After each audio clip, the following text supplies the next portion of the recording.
Hi, good afternoon. It's Miss Gromberg here, and I'm going to show you another strategy for annotating text. So last time I showed you how you can annotate using, when you have the text in front of you, you can draw little pictures as you're reading and to help you understand the text.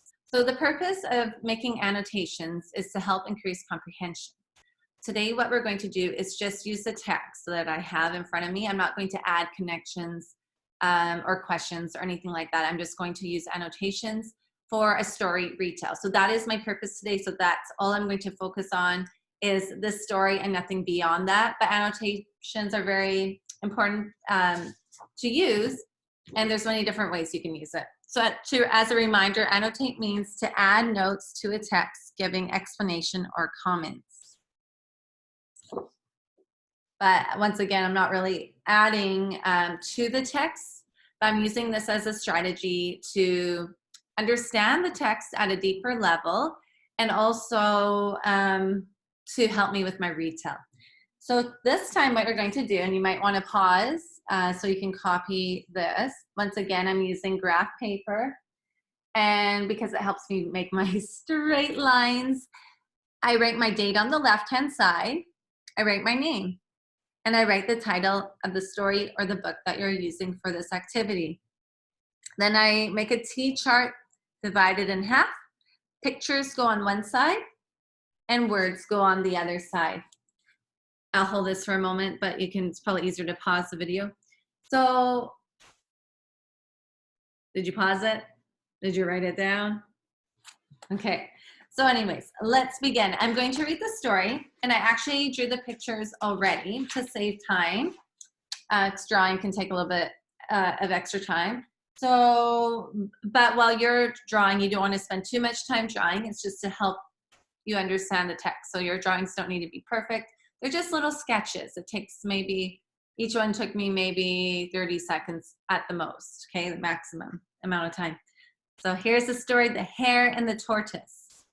A hare was one day making fun of a tortoise for being so slow upon his feet. So now I'm going to start right away and draw a picture of a hare making fun of a tortoise because he was so slow upon his feet. So I'm going to write some words to help me as well as the picture. So the ha ha ha shows me that the hare is laughing at the tortoise. If we're laughing at someone, it's not a nice thing to do.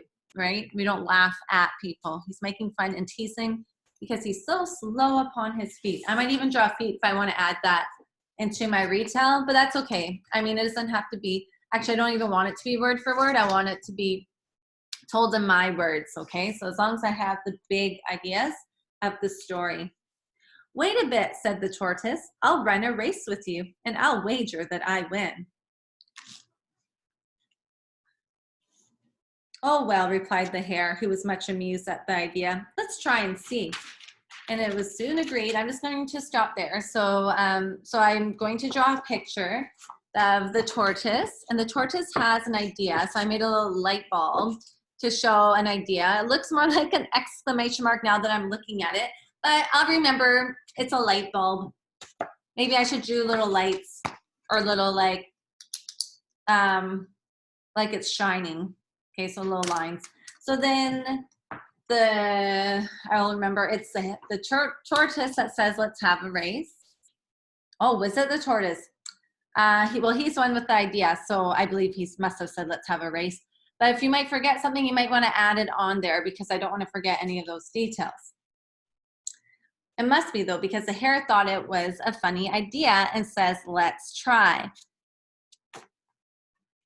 And then, so I have the dice for the wager. So the tortoise says, I wager that I'll win. So it's like saying, I bet that I'll win the race. Okay, so, and it was soon agreed that the fox should set a course for them and be the judge. So then I'm going to draw a picture of a fox and with a gavel to show that he's the judge. And then on the side, I wrote that he is in charge of the course. If I didn't put that there, I might read it as he's in charge of course. So anyways, sometimes going back, it's hard to read what we wrote. So I try to make it as clear as possible. Now moving on, we've got the fox in charge of the course. He will be the judge. When the time came, both started off together. But the hare was soon so far ahead that he thought he might as well have a rest. So down he lay and fell fast asleep. So my next part, I'm going to draw a picture of the clock. So time is passing by, and the hare has an idea to sleep. So he's not sleeping yet, but I put like a thought bubble. It's a thought, I should have a nap. And then the tortoise is still plodding along. But then I read that he did fall asleep. So he fell asleep. I'm going to turn the page, do the same setup with the pictures, words on the other side, and then I just wrote the hare and the tortoise continued on the top page. So, so down he lay and fell asleep. Meanwhile, the tortoise kept plodding on and in time reached the goal. So I drew a picture of hare sleeping, the tortoise plodding on, and I used those words, kept plodding on. You might say he kept on moving. I don't know. You can change it if you want, but he kept walking and he doesn't give up.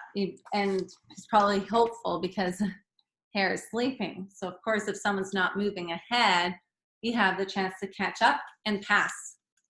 So at last, the hare woke up with a start and dashed on at his fastest, but only to find that the tortoise had already won the race.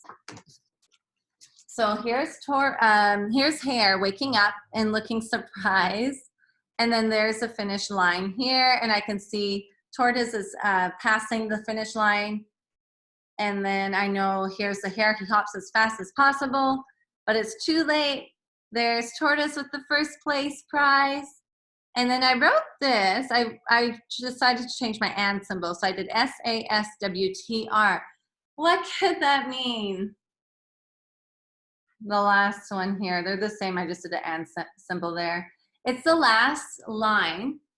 This is a memorization strategy. If you have to memorize quotes or just if you're memorizing or for notes here, I'm using it for the notes.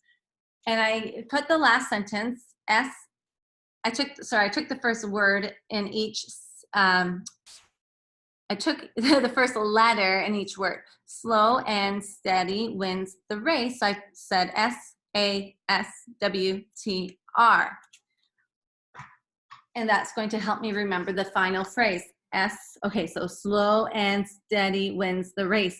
This will only work if you have a pretty good understanding of what it is. If you have no idea, then it won't help.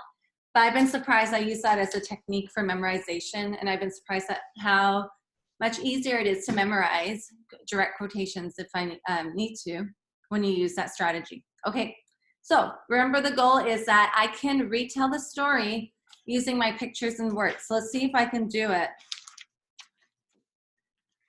The hare and the tortoise. Okay, so once upon a time, there was a hare who was making fun of a tortoise for being so slow. The tortoise had an idea and he said, let's have a race. I'll wager that I will win. The hare thought it was a funny idea, but thought, let's try. They asked the fox to judge the course, or to judge the race, and to be in charge of the course. And then with time, so as time passed, the tortoise kept plodding on, and then, but way behind, and then the hare has an idea because he's so far ahead that he could have a nap. He's thinking about sleeping.